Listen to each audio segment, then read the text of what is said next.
Good morning sir. I am Arjun Kumar Yadav from जेवी pharmaceutical. Sir, आज विश्व सीओपीडी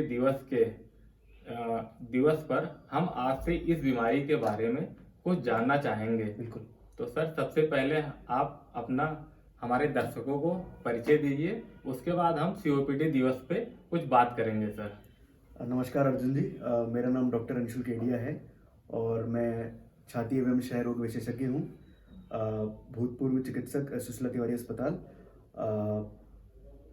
तो जैसे कि आपने मेरे पास आए कि सीओपीडी क्या होता है और इसकी जानकारी के लिए, तो मैं आपको बताना चाहूँगा कि सीओपीडी, जिसको आम भाषा में हम लोग काला दमा भी बोलते हैं, ये बहुत ही आम बीमारी है। इससे बचा जा सकता है और इसका इलाज भी संभव है। इस बीमारी में लगातार सांस फूलना, खांसी होना और छाती के कई सारे लक्षण होते हैं।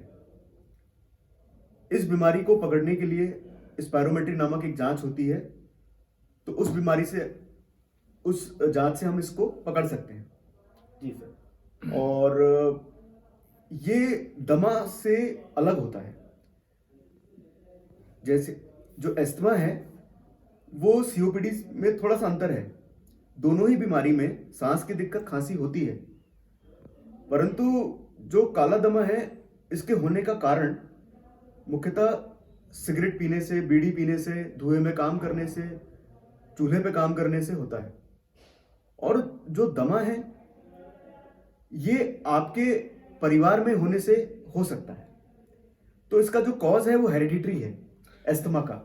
अगर हम बात करें तो किसी के बाबा दादा कोई दमा से पीड़ित है तो उसके बच्चे को भी संभव है कि वो आगे चल के जो नई जनरेशन आ रही है उसमें भी संभव है। बिल्कुल बिल्कुल बिल्कुल। ये एस्थमा जो होता है वो खून के रिश्तों में होता है, और सीओपीडी जो होता है वो आदमी के कुकर्मों से होता है। कुकर्म जैसे बीड़ी पीना, सिगरेट पीना। हाँ, कुछ कर्म ऐसे भी होते हैं जहां पे जैसे कहीं कोई काम कर रहा है, ऑक्यूपेशनल लंग डिजीजेस, धुएं में काम कर रहा है, चूल्हे पे काम करना पड़ रहा है, हवन में काम कर रहा है ना, पंडित जी हैं हवन में कर रहे हैं, तो उससे भी हो सकता है। पर हाँ, बीड़ी पीना, सिगरेट पीने को तो हम बच सकते हैं। यस। तो ये एक अंतर है सीओपीडी और एस्थमा में। एक अंतर ये भी है कि सीओपीडी में जो सांस फूलती है वो काम करने पे, एक्सर्शन पे बढ़ती है। एस्थमा में जो सांस की दिक्कत है एकाएक मौसम बदलने पे अपने आप हो जाती है। ये सबसे बड़ा अंतर है। तो इसके बचाव के क्या क्या कारण है सर? क्या क्या हम इसमें ले सकते हैं? बचाव में, सीओपीडी में बचाव का सबसे बड़ा ये है कि धुएं से बचा जाए। किसी भी प्रकार के लंबे समय तक हानिकारक धुएं से बचा जाए, जैसे कि सिगरेट का धुआं, बीड़ी का धुआं।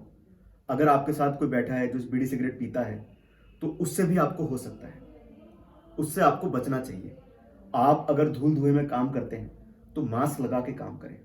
अगर हो सकता है तो अपना काम बदल लें। लंबे समय तक धूल धुएं में काम करने से भी आपको काला दमा, सीओपीडी हो सकता है। क्या ये दवाइयों से ट्रीटमेंट है इसका, या दवाई से इसका इलाज बिल्कुल संभव है, पर मैं आपको बता दूं, दवा से ये बीमारी को ठीक नहीं कर सकते। It is treatable but not curable. दवा देने के बावजूद 40, 50, 60% तक मरीज को आराम आ सकता है, 100% आराम नहीं मिल सकता, और ये मरीज वापस से बिल्कुल ठीक नहीं हो सकता। तो सबसे बड़ा अंतर सीओपीडी और एस्थमा में ये भी है कि एस्थमा में मरीज को दवा देते हैं वो बिल्कुल ठीक हो जाता है, पर सीओपीडी में मरीज वापस से बिल्कुल ठीक नहीं हो पाता और उसको जीवन भर दवा लेनी पड़ती है। बस दवाइयों से सिर्फ उसे वहां पे रोका जा सकता है जिससे बीमारी आगे ना बढ़े। हाँ, नहीं, इसमें एक बात यह है कि दवा लेंगे तो भी बीमारी आगे बढ़ेगी। ये बीमारी प्रोग्रेसिव डिजीज है, ये बीमारी बढ़ेगी ही बढ़ेगी। अगर दवा लेंगे तो भी बढ़ेगी, पर हाँ, बढ़ने की रफ्तार कम हो जाएगी। अगर दवा नहीं लेंगे तो रफ्तार बहुत तेजी से होगी, सांस फूलेगी और रेस्पिरेटरी फेलियर होगा और मृत्यु का कारण बनेगी। अगर दवा, और इसमें खास बात यह भी है कि अगर सीओपीडी मरीज में निमोनिया हो जाता है तो यह और तेजी से बढ़ेगा। मान लीजिए अगर निमोनिया नहीं होता तो वो 20 साल कोई दिक्कत नहीं, अगर निमोनिया होता है तो 5 साल में मृत्यु का कारण बन सकता है। इस तरीके से तेजी से बढ़ती बीमारी है। तो निमोनिया से बचने के लिए आजकल वैक्सीन आती हैं, न्यूमोकोकल और इन्फ्लुएंजा वैक्सीन आती हैं मुख्यतः, तो इनको लगवाना बहुत ज़रूरी है। अगर इस पेशेंट में निमोनिया होता है, सीओपीडी के पेशेंट में निमोनिया होता है, तो बहुत तेजी से बीमारी बढ़ जाती है। और कुछ जानना चाहेंगे आप इस बीमारी के बारे में? बस सर, आज के लिए हमारे दर्शकों को आपने इतना अच्छा सुझाव दिया है और इस बीमारी के बारे में बताया है, इसलिए आज के लिए आपका बहुत बहुत धन्यवाद। आपने आज समय दिया हमें, इसके लिए भी बहुत धन्यवाद। आखिरी में ये बात जरूर कहना चाहूंगा कि it is treatable disease, not curable. So prevention is better, prevention is better in this disease. आप बचें, जितना बच सकते हैं बचें धुएं में जाने से। अब ये भी देखा गया है कि वायु प्रदूषण भी एक कारण बन रहा है।